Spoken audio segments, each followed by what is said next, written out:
Morning, guys. Welcome to my outdoor kitchen. I'm doing a video response to LowBuck Prepper. He has a new channel out there, so he wanted us to do he's doing a nice little contest where he's giving away a prepping stove, which is kind of cool, and I've been wanting one. I just haven't felt like shelling out bucks to buy one, so I'm entering this contest. Now, I'm out here in the side yard here with my brazier. This is just a kettle pot stove that I made actually about 20 years ago out of an old washing machine, because I needed to go to a reenactment event that you couldn't dig holes in the ground and make a fire. So as you can see, I've used it a ton, and I usually light it with common flint and steel and my tinder box and all that good stuff, but he said do a prepping video off-grid, light a fire, cook something. I'm just going to do, I was going to break into my preps and pull out some dehydrated eggs and dry milk, but you know, I'm going to be real lazy this morning. I will start the fire the right way, but I'm going to just go into the refrigerator and yank out stuff and make some breakfast. My wife's still asleep. It's way early. Sun's just starting to come up over the hills, so let me get to this. I'm going to show you how I'm going to start this fire. Now I am going to pull out, I guess, out of my preps some urban fire starting stuff. I got I collect dryer lint. I don't know if anybody knows this. I bet you every prepper in the world knows that dryer lint's the easiest way to start a fire. So I got Ziploc bags full of dryer lint, of course, keep them nice and dry. And I got, this is just one of those magnesium flint quick starters with a piece of steel, a piece of hacksaw blade. I originally purchased a bunch of these years ago at a gun show. Something else I use that I don't know if everybody else uses is paper from my shredder. I got a couple of boxes of paper, actually 5-gallon buckets of paper that I use to help start fires. Now let me show you how to start a fire using dryer lint. Just so everybody can see, I'm actually going to do this on a 2x12 that I have out in the backyard, so you can actually see what I'm doing instead of down inside the kettle where you'll never see what the heck I'm doing. Now I'm just scratching some of the magnesium. You honestly don't even need to do this with the dryer lint, but I do anyway. It gets a little hotter fire. So there's my dryer lint. Scratch the magnesium on it. Just put the foot next to it. And that's it, pretty much.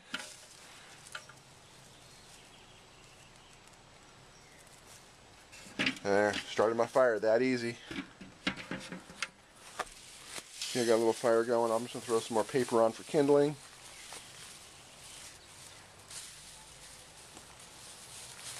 As soon as we got a good paper fire going,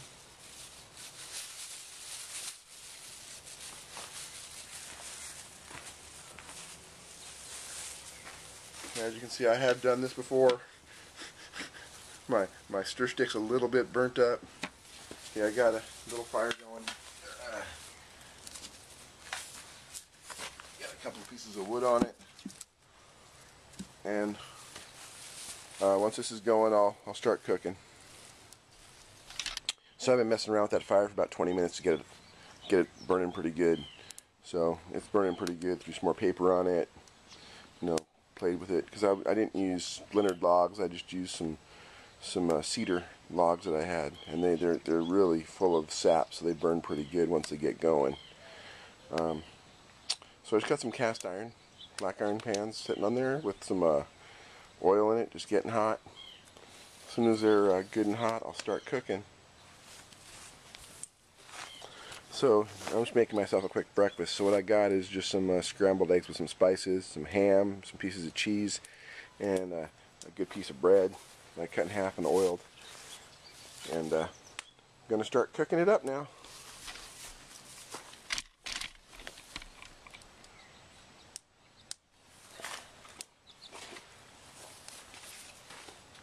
These pans feel pretty hot, so we'll just start toasting this bread and get this ham cooking.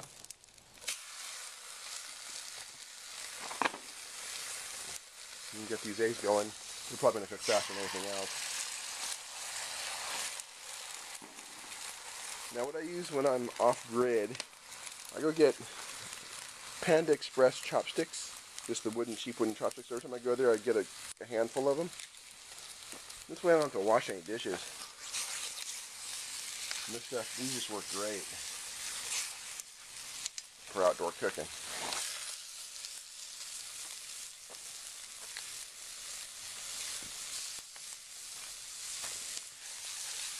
And you can even eat with these. And these pans are really old, so you can see nothing sticking to them. Eggs aren't really sticking. They're just scrambling up nice.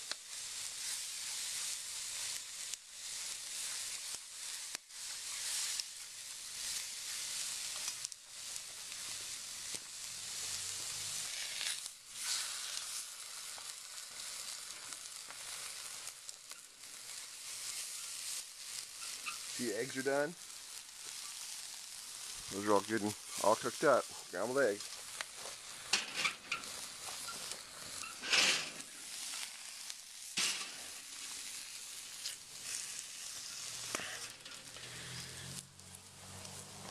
Put this ham and bread over the main part of the heat. Please take out the fire completely.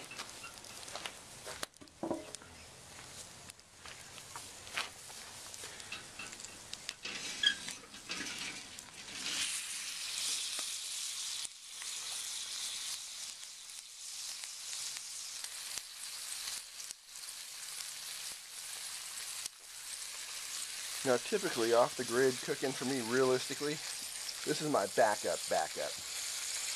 Like my third backup if I was going to be cooking off the grid, because I got,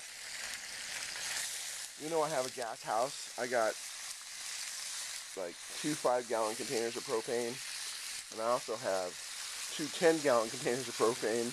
So I got 30 gallons of propane, and I keep them full. So I got gas cooking probably for 3 or 4 months that I can cook with gas for 3 or 4 months.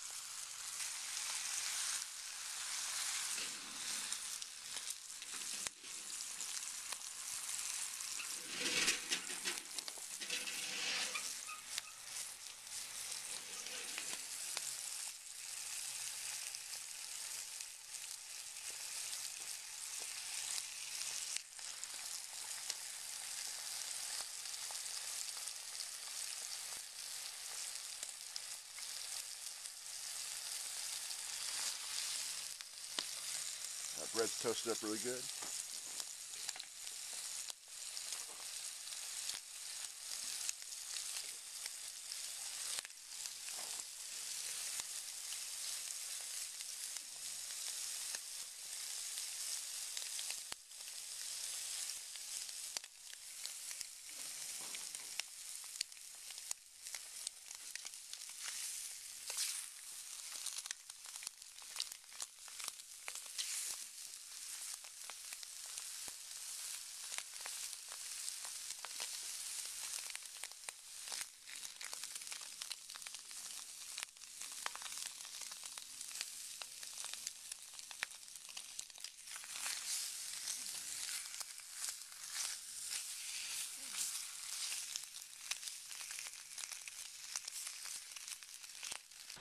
So there you go, guys, a quick off-the-grid breakfast. And if you're wondering why I'm using paper, I actually have tons of paper for just this kind of situation. If we had a major, I live in California, so if we had a major earthquake here in California, which like I'm thinking of 9.5, 9.6, that's what I'm really prepping for, is a major earthquake. I have stuff set up in a fashion that if my house did fall, I mean, my house is built relatively, it's a relatively modern house, so I don't think it's going to fall, but it'll probably be severely damaged. I have all my tools set so I can still get to my tools and be able to get into my garage and be able to get my preps out. And I should be set in all that fashion. I got lots of paper goods stored up. I got tons of food. So anyway, thanks for watching as always, guys. God bless. Have a great day.